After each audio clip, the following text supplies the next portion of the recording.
nous pensons que c'est une très bonne nouvelle, une très bonne chose.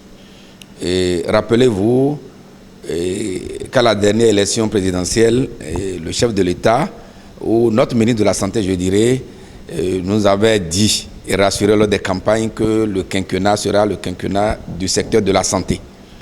Déjà plus d'1 an, et nous voyons que ça réfléchit et finalement voilà une nouvelle qui est tombée et qui va, je ne connais pas le contenu, mais ça va certainement spécialiser les secteurs, ça va certainement spécialiser les services. Et de plus en plus, nous avons réussi à entendre qu'on aura des services, on aura un hôpital à Tobin, on aura des services qui seront délocalisés un peu partout pour qu'on quitte un foutu. C'est vrai aussi que l'hôpital Hubert Maga, le CNHU, à des moments donnés, souffre de la capacité d'accueil. Et là, il faut fréquenter les services de la mère et de l'enfant, notamment la CUGO, pour se rendre compte qu'il faut agrandir certains services dont la demande devient de plus en plus forte.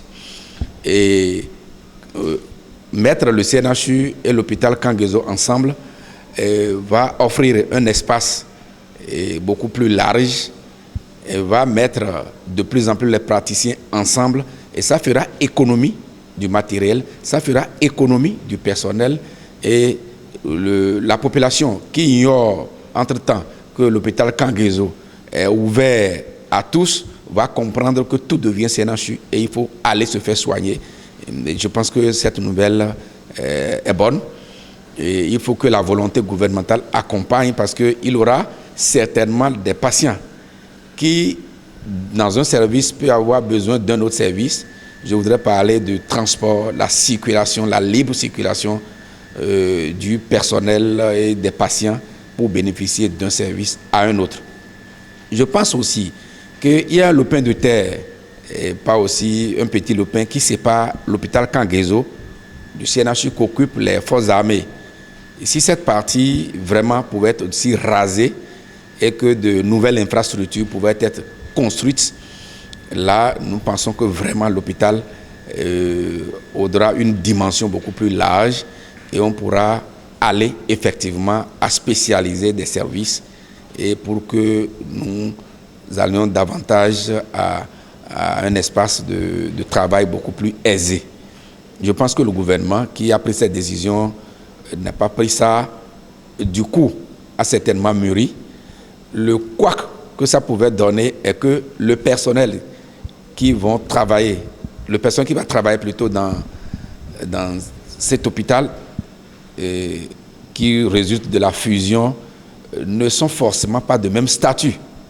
Ils ne sont pas forcément de même statut. Il y a le personnel de la santé du ministère de la Défense, il y a les agents conventionnés du CNHU, il y a les agents permanents de l'État, il y a les contractuels de l'État, dont je pense que de profondes réflexions ont été menées avant que cette décision ne soit prise, ou du moins une commission va réfléchir sur tous ces aspects afin que le personnel garde ses droits et que le personnel soit aussi motivé et que nous ayons beaucoup de matériel pour travailler. Oui, c'est une bonne chose parce que je me posais déjà la question.